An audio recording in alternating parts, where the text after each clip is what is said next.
Hi hello sweeties welcome to my story world. హో, ఉన్నాయా? మీరు చాలా ప్రిపేర్డ్గా ఉంటారు చైతు. సరే, మీరు రెడీ అవ్వండి, నేను కూడా వెళ్ళి రెడీ అయ్యి వస్తాను అని పల్లవి అనింది. సరే వెళ్ళు అని చైతు నవ్వుకుంటూ తను వెళ్లాల్సిన గదిలోకి వెళ్ళాడు. పల్లవి పైన రూమ్ దగ్గరికి వెళ్ళి డోర్ ఓపెన్ చేసి చూసి బిగుసుకుపోయింది. రెప్ప వేయకుండా కళ్ళు పెద్దవి చేసి అలాగే నిలబడి వణుకుతున్న తన కాళ్ళని అదుపులోకి తెచ్చుకుంటూ లోపలికి అడుగుపెట్టింది. గది మొత్తం మల్లెలు గులాబీలతో అందంగా డెకరేట్ చేసి రూమ్ మొత్తం మిక్స్డ్ కలర్ లైటింగ్స్తో అద్భుతంగా ఉంది. ఒక పక్క ఉన్న సోఫాలో పాల నురుగలాంటి చీర, నెక్లెస్, మల్లె పువ్వులు, కాలిపట్టీలు, గాజులు, కుంకుమ అమర్చి ఉన్నాయి. పల్లవికి మొహమంతా ఎర్రగా ముద్దమందారంలా మారిపోయింది. చైతు ఇదంతా తన కోసమే చేశాడు అనే ఊహే తనని నిలువనివ్వడం లేదు. ఇష్టమని తెలుసు, ప్రపోజ్ ఎప్పుడు చేస్తాడా అని ఎదురు చూసిన పల్లవికి ఇలా ఫస్ట్ నైట్ అరేంజ్మెంట్స్తో తన మనసు సంతోషంతో నిండిపోయింది. ఇష్టమైన వాడితో తొలి రాత్రి అంటే ప్రతి ఆడపిల్ల ఇలాగే కంగారు పడడం సహజమని అర్థమై చీరని తన చేతుల్లోకి తీసుకొని, నీ ప్రేమ మాటల్లో కంటే చేతల్లోనే నాకు ఎక్కువ కనిపిస్తుంది చైతు. అది నిజమా కాదా అని ప్రశ్నించుకున్న ప్రతిసారి నువ్వు నాకు నీ ప్రేమతో ఏదో ఒక హింట్ ఇస్తూనే ఉన్నావు. ఇప్పుడు ఇలా ఏకంగా అని అనుకోగానే తన పెదవుల మీద అందమైన చిరునవ్వు వచ్చింది. బట్టలు తీసుకొని ఫ్రెష్ అవ్వడానికి వెళ్ళి తలంటు స్నానం, షవర్ కింద చల్లని నీళ్లతో చేసి బయటకొచ్చి బ్లౌజ్ పెట్టికోట్ వేసుకొని కాలికి పట్టీలు పెట్టుకొని మెడలో హారం, చేతులకి గాజులు వేసుకొని అద్దం ముందు నిలబడి జుట్టుని ఆర్పుకొని అందంగా జడవేసి మల్లెలు తీసుకొని తల నిండుగా పెట్టుకొని నుదుటి మీద కుంకుమ దిద్దుకొని చీరని తన చేతుల్లోకి తీసుకొని, నాకు రాదు చైతు ఇప్పుడు ఎలా అని ట్రై చేయడం మొదలుపెట్టింది. 10 నిమిషాలైనా కుదరకపోవడంతో చీరని బెడ్ మీద వేసి ఇప్పుడెలా అని ఆలోచిస్తూ ఉండగా చైతు డోర్ నాక్ చేశాడు. డోర్తో పాటు పల్లవి హార్ట్ కూడా కొట్టుకోవడం మొదలుపెట్టింది. చీర చేతుల్లోకి తీసుకొని వెళ్ళి కర్టన్ వెనుక నిలబడి డోర్ ఓపెన్లోనే ఉంది అని అరిచింది. చైతు డోర్ ఓపెన్ చేసి చుట్టూ చూశాడు. ఎక్కడా పల్లవి కనిపించలేదు.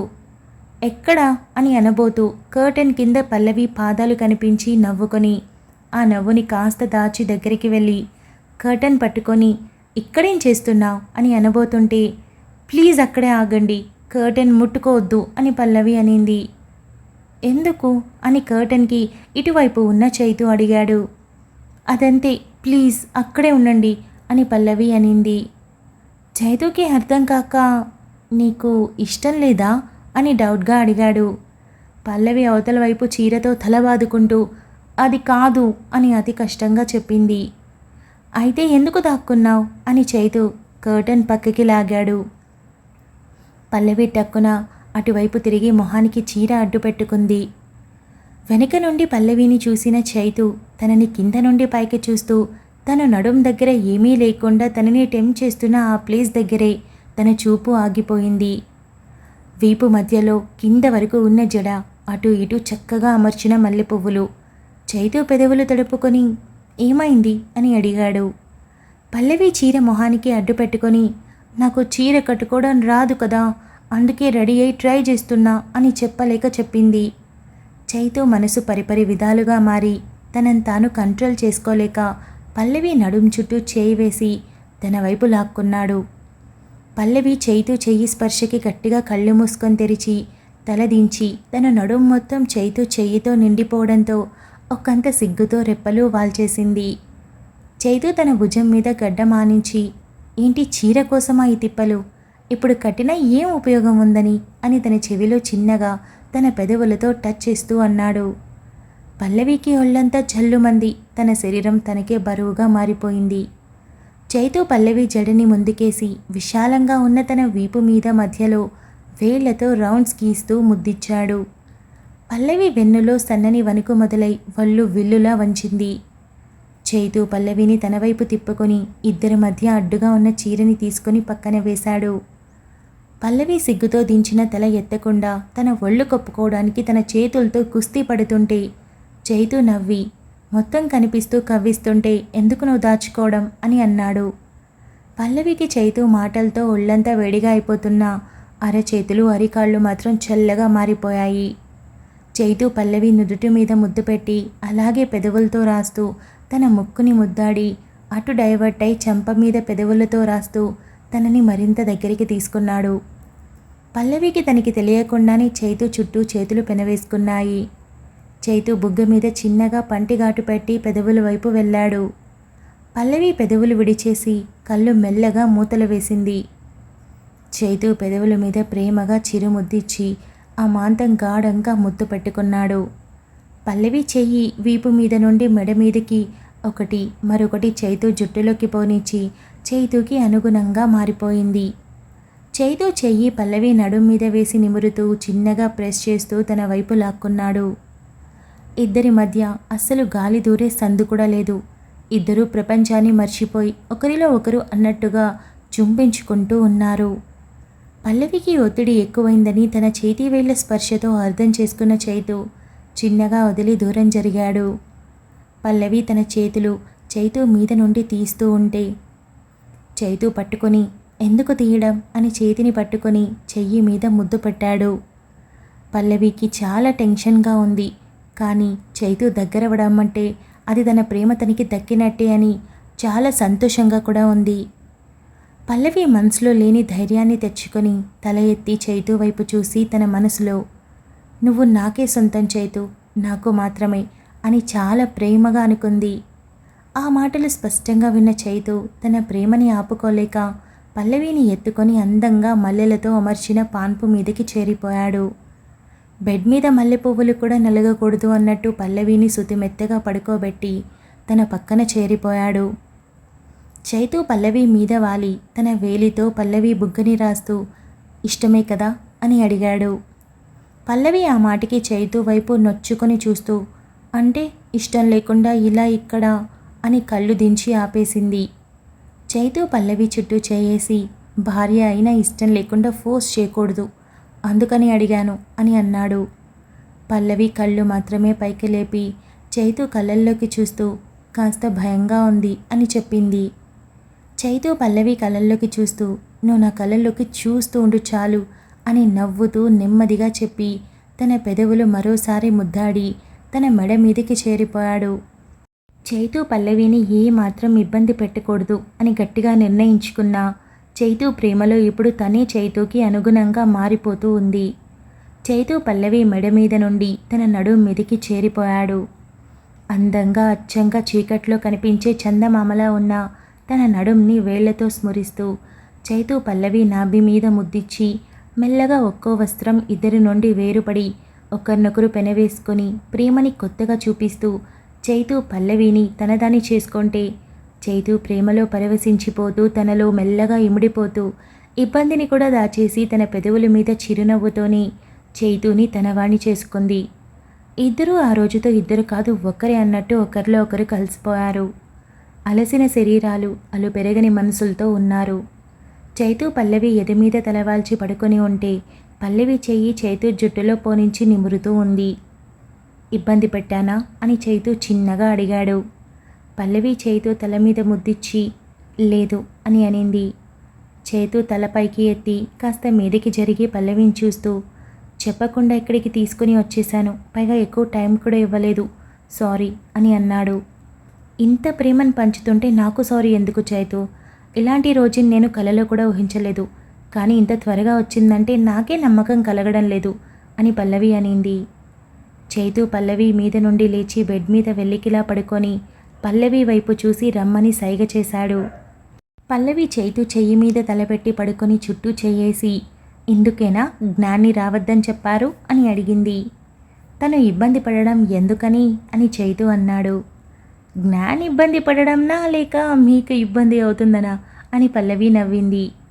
రెండూ అనుకో అని చైతు పల్లవి వైపు తిరిగి అన్నాడు. మీరు జెంటిల్మెన్ అనుకున్నా అని పల్లవి నవ్వుతూ అనింది. ఏం కాదా, నీ దగ్గర ఒక్కటే ఇలా అంతే, కానీ అందరి అమ్మాయిలతో ఉంటానా ఏంటి అని. అయినా ఆ ఊహేదో బాగుంది అని చైతు అన్నాడు. పల్లవి టక్కున తల ఎత్తి గుర్రుగా చూస్తూ ఓహో తమరికి ఈ ఆలోచనలు కూడా ఉన్నాయా అని పక్కకి తిరిగి పడుకుంది. చైతు నవ్వుకొని పల్లవి చుట్టూ చెయ్యేసి తన వైపు తిప్పుకొని రాకుండా ఉండాలంటే లంచం కావాలి అని చైతు అడిగాడు. లంచంనా అని పల్లవి అడిగింది. అవును, ఇస్తావా అని చైతు అడిగాడు. నా దగ్గర ఉంటే ఇస్తాను, కానీ లేకుండా ఎక్కడి నుండి తెచ్చి ఇవ్వను అని పల్లవి మూతి తిప్పుతూ అడిగింది. నీ దగ్గర ఉన్నది అని తన మీద ఉన్న బెడ్షీట్ని లాగి పల్లవి చుట్టూ వేసి పల్లవికి మాట్లాడే అవకాశం లేకుండా చేశాడు చైతు. హరిణి వసుకి కాల్ చేసింది. చెప్పు హరిణి అని వసు అడిగింది. ఏంటి నేను చెప్పేది? దాని అగ్రిమెంట్ ఉంటుంది, అది తెస్తాను, ఒక ఆట ఆడుకుందామని అన్నావు, కానీ ఇంతవరకు కనిపించలేదు అని హరిణి కోపంగా అడిగింది. ఆ పనిలోనే ఉన్నా, చైతు బావ పల్లవి బయటికి వెళ్ళారు, అందుకే రూమ్లో వెతుకుతున్నా, ఎక్కడా కనిపించడం లేదు అని వసు అనింది. దాని పెళ్లి చెడగొడితే కార్తీక్ కోసం పిచ్చిదైపోతుందనుకున్నా, హాయిగా పెళ్లి చేసుకుని మొగుడితో కాపురం చేసుకుంటూ బానే ఉంది, నా బ్రతికే అధోగతి పాలవుతుంది. కాస్త ఏదో ఒకటి చేసి నా నెత్తిన నీళ్లు చల్లు, కార్తీక్ కనీసం నా ఫోన్ ఎత్తడం లేదు అని హరిణి అనింది. తప్పకుండా కార్తీక్ నీవాడవుతాడు, టెన్షన్ పడకు, నేను చేయాల్సింది నేను చేస్తాను, అగ్రిమెంట్ లేకపోతే ఏంటి, జ్ఞాన్ ఉన్నాడుగా, వాడే మన ఆయుధం అని వసు అనింది. వాడితో ఏం చేస్తావు పిల్లవెదవా అని హరిణి అనింది. వాడితోనే అసలు కథ నడిపిస్తాను చూడు అని వసు నవ్వింది. ఏదో ఒకటి చెయ్యి, ఆ పల్లవి ఏడుపు మాత్రం అక్కడ ఏడిస్తే ఇక్కడ నా చెవులకు వినిపించాలి అని హరిణి అనింది. అలాగే అని వసు కాల్ పెట్టేసింది. విద్య పడుకొని మంచి నిద్రలో ఉండగా కిటికీ దగ్గర బుస్ బుస్ అని సౌండ్ రావడంతో విద్య మత్తులో కదులుతూ సౌండ్ మరింతగా పెరగడంతో ఉలిక్కిపడి లేచింది. వెనక్కి తిరిగి చీకట్లో కనిపించిన ఆకారానికి భయపడి బా అని గట్టిగా అరిచింది. ఏ విద్య నేను అని రోషన్ మొహానికి ఫోన్ లైట్ వేయడంతో విద్య భయంతో వణుకుతూ వెన్ను తట్టుకుంది. మీరా అని అనింది. ఇంతలో విద్య రూమ్లోకి శాంతి వచ్చి విద్య ఎందుకంతలా అరిచావు అని అడిగింది. ఓ షెట్ అని రోషన్ గోడవైపు వెళ్ళి దాక్కున్నాడు. అమ్మా అమ్మా అని విద్య నసుగుతుంటే అమ్మని అని నాకు తెలుసు, విషయం చెప్పవే అని శాంతి అరిచింది. అమ్మ నిద్రలో కాలొచ్చింది, భయంతో అరిచాను అని విద్య అనింది. శాంతి తలకొట్టుకుంటూ దీనికోసం మంచి నిద్ర పోగొట్టావు, ఇంకేమైందో అని కంగారు పడ్డాను అని దేవుడి గదికి వెళ్ళి ఆంజనేయ స్వామి కుంకుమ తెచ్చి విద్య నుదుటి మీద పెట్టి పడుకో, అందుకే నిద్రపోయే ముందు ఆ సిరీస్లు చూడొద్దు అని మొత్తుకునేది అని వెళ్ళిపోయింది. విద్య అమ్మయ్య అని ఊపిరి పీల్చుకొని బెడ్ దిగి విండో వైపు పరుగు తీసి మీరేంటిక్కడ అని అడిగింది. రోషన్ నవ్వుతూ ఒకసారి బయటికి రా విద్య అని అన్నాడు. విద్య తలకొట్టుకొని ఈ టైంలో ఏంటి సార్ అని అనింది. అబ్బా నువ్వు ముందు బయటికి రా అని రోషన్ అన్నాడు. విద్య చుట్టూ ముడేసుకొని బయటికి వస్తూ ఈ టైంలో వచ్చిందే కాక ఆ నవ్వొకటి అని అనుకుంటూ శాంతి రూమ్ వైపు చూసి మెల్లగా బయటికి వెళ్ళింది. రోషన్ ఇంటి ముందుకు వచ్చేసరికి అబ్బా మళ్ళీ ఇక్కడికి ఎందుకు వచ్చారు, రండి అని చేయి పట్టుకొని ఇంటికి వెనక వైపుకి తీసుకుని వెళ్ళి ఏంటి సార్ ఈ టైంలో అని విద్య అడిగింది. విద్య నీకోసం వచ్చాను, అది కూడా ఈ గోడ దూకి అని రోషన్ చెప్పాడు. వాట్, గోడ దూకినా ఏంటి సార్, ఎందుకలా అని అడిగింది. ఎందుకంటే ప్రేమించిన అమ్మాయి మీద ఎక్కువ ప్రేమ ఉంటే ఇలా గోడ దూకి ఇంటికి వచ్చి అమ్మాయిని కలవాలి అని ఒక బుక్లో చదివాను, అందుకే నిన్ను చూడటం కోసం వచ్చేశాను అని అన్నాడు. ఓర్ని, నువ్వు టాలెంటెడ్నా లేక మెంటల్నా అర్థం కావడం లేదే అని అనుకుని సార్ అదంతా ట్రాష్, మూవీస్లో కథల్లో అలాగే చెప్తారు, కానీ రియల్ లైఫ్లో అలాంటివేం జరగవు, మనం పొద్దున కలుద్దాం, మీరు వెళ్ళండి అని విద్య అనింది. నిజమా, అదంతా మూవీస్లోనా అని రోషన్ అన్నాడు. హా అవును అని విద్య అనింది. అయినా పర్లేదు, నాకు నచ్చింది, సరే వెళ్తాను, కానీ నువ్వు నా ఫోర్ హెడ్ మీద కిస్ చేయి వెళ్ళిపోతాను అని రోషన్ అన్నాడు. ఏంటి ముద్దా, నో వే అని విద్య అనింది. అయితే నేను వెళ్ళను అని రోషన్ హ్యాండ్స్ ఫోల్డ్ చేసుకున్నాడు. సార్ ప్లీజ్ వెళ్ళండి, అయినా మీరు ప్రపోజ్ చేశారు కానీ నేను ఇంకా ఒప్పుకోలేదుగా అని విద్య కళ్ళెగరేస్తూ అడిగింది. రోషన్ విద్య దగ్గరకు వచ్చి చెయ్యి పట్టుకొని నా ఒప్పుకోవాలనే కదా ఇదంతా చేస్తుంది అని అన్నాడు. అంత దగ్గరగా ఆ చీకట్లో చల్లటి గాలికి రోషన్ని చూసి ఇదంతా కూడా యూట్యూబ్లో చూసారా అని విద్య కళ్ళు గుండ్రంగా తిప్పుతూ అడిగింది. నువ్వు నా గురించేమనుకుంటున్నావు విద్య, ఇంప్రెస్ చేయడానికి మార్గాలు వెతుకుతున్నాను, కానీ ఇలాంటి వాటికి ఏం అవసరం, మనం ఇష్టపడ్డ వాళ్ళు ఎదురుగా ఉంటే ఆటోమేటిక్గా చేతులు ఇలాంటివే చేస్తాయి అని రోషన్ అన్నాడు. విద్య గుటకలు మింగుతూ సైలెంట్గా చూడ్డంతో ఏంటి ముద్దు పెడతావా లేదా, నేనే పెట్టేవాణ్ణి, కానీ అఫెన్స్ అయిపోతుంది, అందుకే నీతో పెట్టించుకుంటున్నా అని రోషన్ అన్నాడు. నేను పెట్టకపోతే అని విద్య పెద్ద పెద్ద కళ్ళతో చూస్తూ అడిగింది. నువ్వు పెడతావు నాకు తెలుసు, పెట్టకపోతే వెళ్ళి డోర్ కొట్టి మీ అమ్మకి కంప్లైంట్ చేస్తాగా అని రోషన్ అన్నాడు. మీరు నన్ను బెదిరిస్తున్నారు అని విద్య అనింది. Everything is fair in love and war Vidya అని రోషన్ అన్నాడు. అవన్నీ నాకు తెలియదు అని విద్య అనింది. నేను నేర్పుతాను కానీ ముందు ముద్దు పెట్టు అని రోషన్ అన్నాడు.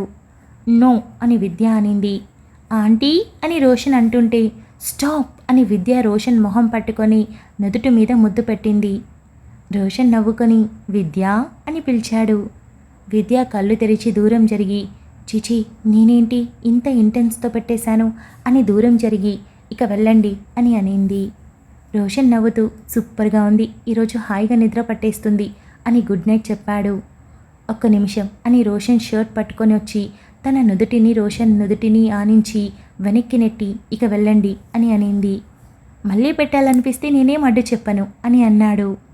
విద్య తల కొట్టుకొని ముందు మీరు వెళ్ళండి, మా అమ్మ లేస్తే లేడీ లెజెండ్లా ప్రశ్నలు వేస్తుంది అని విద్య అనింది. రోషన్ వెళ్తూ బాయ్ అని నవ్వి వెళ్ళిపోయాడు. విద్య ఊపిరి పీల్చుకొని ఇంట్లోకి వెళ్ళి వామ్మో ఈ రోషన్ సార్ చిన్నటోడు కాదు, నేనేం చెప్పకముందే ముద్దు వరకు వచ్చేశాడు అని అనుకుంది. రోషన్ వెళ్ళి కారులో కూర్చొని ఫ్రంట్ మిర్రర్లో తన నుదుటి మీద ఉన్న కుంకుమ చూసుకొని ఓహో దీనికోసమా అని అనుకొని పర్లేదు నా మీద జాగ్రత్త ఉంది అని అనుకొని ఇంటికి స్టార్ట్ అయ్యాడు. తెల్లారి లేచిన పల్లవి రోజులా కళ్ళు నలుపుకుంటూ లెగాలి అని చూసినా లేయలేకపోయింది. బాగా కళ్ళు తెరిచి చైతూ తనని పట్టుకొని పడుకోవడం చూసి మొత్తం ఒక్కసారిగా గుర్తొచ్చి బ్లష్ అవుతూ తన తల మీద కొట్టుకొని మెల్లగా చైతూ చెయ్యి తీసి కొంచెం కొంచెం జరిగి తన చీరని అందుకొని చుట్టుకొని ఫ్రెష్ అవ్వడానికి వెళ్ళింది.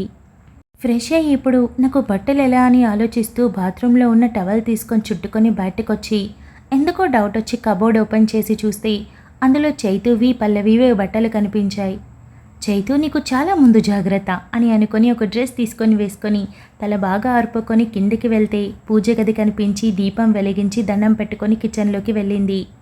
కిచెన్లో ఏం కనిపించక మెయిన్ డోర్ ఓపెన్ చేస్తే అక్కడ పని చేసే అతను కనిపించడంతో బాబాయ్ ఇక్కడ టీ పెట్టుకోవడానికి ఏం లేవు, కొద్దిగా తెచ్చి పెడతావా అని అడిగింది. అన్నీ ఉన్నాయమ్మా, వంటగదిలో చూడు, ఫ్రిడ్జ్లో కూడా పాలున్నాయి, బాబు నిన్న చెప్తే నేనే అన్నీ తెచ్చిపెట్టాను అని అతను అన్నాడు. అవునా అని పల్లవి నవ్వుతూ లోపలికి వెళ్ళి కిచెన్లో వెతికితే అన్నీ కనిపించాయి. హో ఇక్కడున్నాయా అని అనుకుని ఫ్రిడ్జ్లో పాలు తెచ్చి టీ పెట్టి ఇద్దరికి తీసుకొని రూమ్లోకి వెళ్ళింది. చైతూ మంచి నిద్రలో ఉన్నాడు. లేపాలా వద్దా అని ఆలోచిస్తూ వెళ్ళి పక్కన కూర్చొని చైతూ చైతూ అని మెల్లగా పిలిచింది. Thank you so much for listening guys. Update నచ్చినట్టయితే లైక్ చేయండి, షేర్ చేయండి, కమెంట్ చేయండి, అలానే సబ్స్క్రైబ్ చేసుకోండి.